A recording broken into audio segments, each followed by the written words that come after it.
Hello guys, welcome again to our YouTube channel. Today I'll be showing you how to make a bread filled with Nutella chocolate, which is a very popular chocolate filling not just for the children but for the whole family. And here are our ingredients. Start with our plain flour,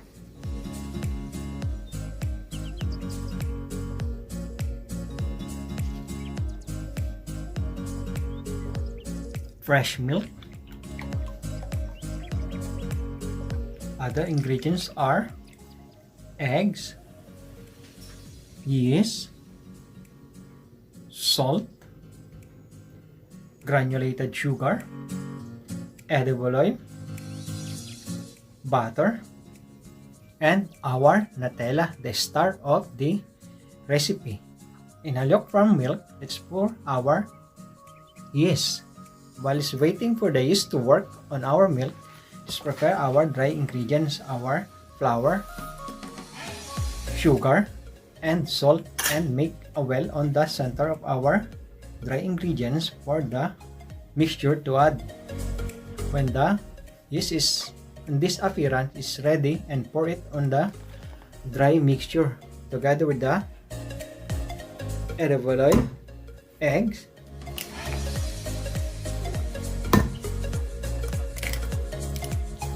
and the edible oil is any cooking oil that are available in your cupboard or in the kitchen. Just start kneading and transfer it on a kneading table. Gradually add our butter. Continue kneading until soften and elastic in appearance and consistency.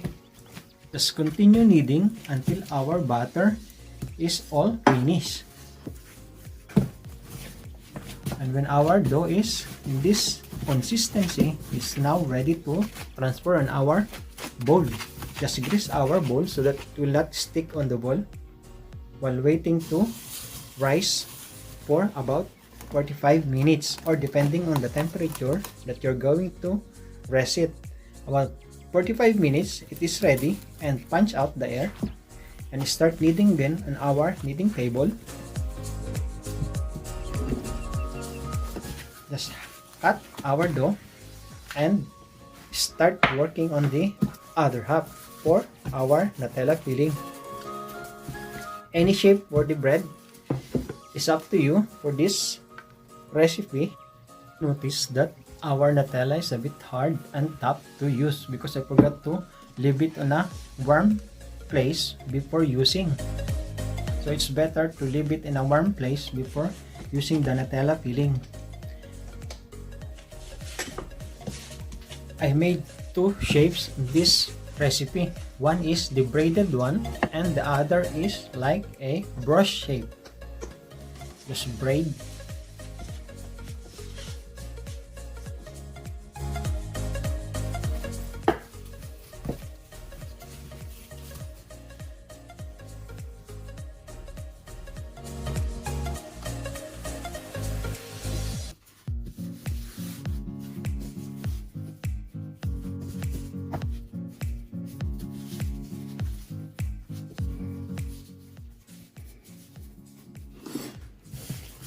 Make a crab shape.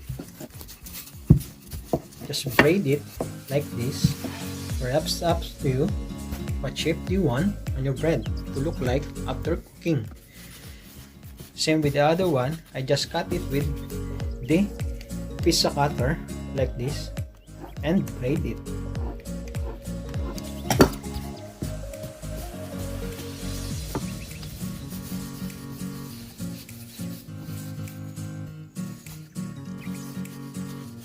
The more filling of Nutella, the more better to taste. And the other half, I made it like a crab shape. For the process, just line it to a baking tray with grease paper and leave it for at least 30 minutes to rise. Before baking, brush it with egg wash and bake for 20 minutes at 180 degree Celsius. in a preheated oven.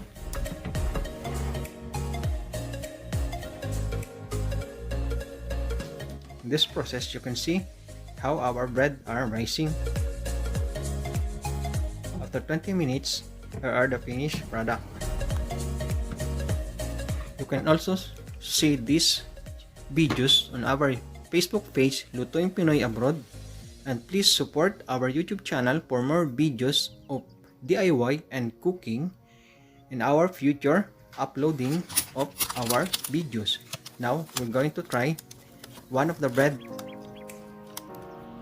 and here's the bread that we just made.